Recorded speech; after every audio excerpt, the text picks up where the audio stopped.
Sunod-sunod na pinaputok ng Philippine Army sa pamamagitan ng 4 na Autonomous Truck-Mounted Howitzer System o ATMOS, ang isang 155mm self-propelled gun system, ang mga dayuhang kalaban na ibig pasukin ng bansa.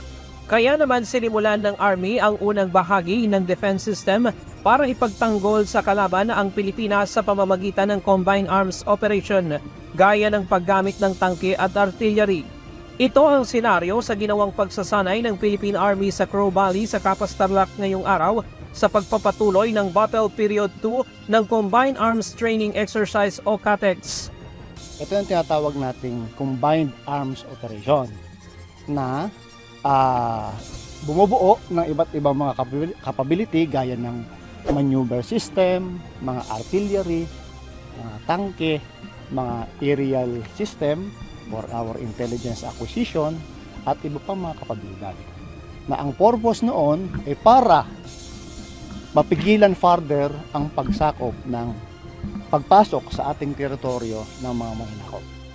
Ang ATMOS o Autonomous Truck-Mounted Howitzer System ay kayang tamaan ng nasa layong 41 kilometers. Nagamit na rin ito laban sa insurhensiya. Sa ngayon, nakakalat na ito sa iba't ibang unit ng Army sa iba't ibang bahagi ng bansa.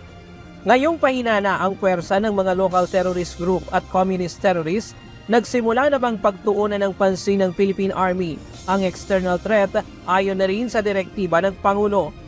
Matatandaan natin na ang ating Pangulo mismo ang nagsabi na bilang kanyang national security policy ay dapat ang ating armed forces, ang ating hukbong katihan ay magsimula ng maghanda sa ating tinatawag na territorial defense.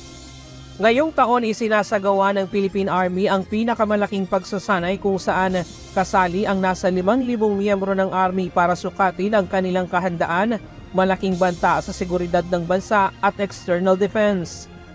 Only through this kind of large-scale training exercise natin makikita kung yung ating dating ginagawang inisyatiba sa capability development ay talagang ating magagamit kung kailangan gamitin sa mga hinaharap na pagkakataon.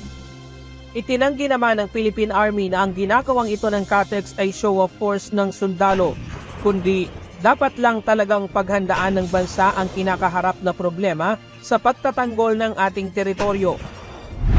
Aminado ang hukbong katihan na sa ngayon malaking hamon sa kanila ito dahil sa matagal na panahon ay nakatuon lamang sila sa internal security threat ng ating bansa.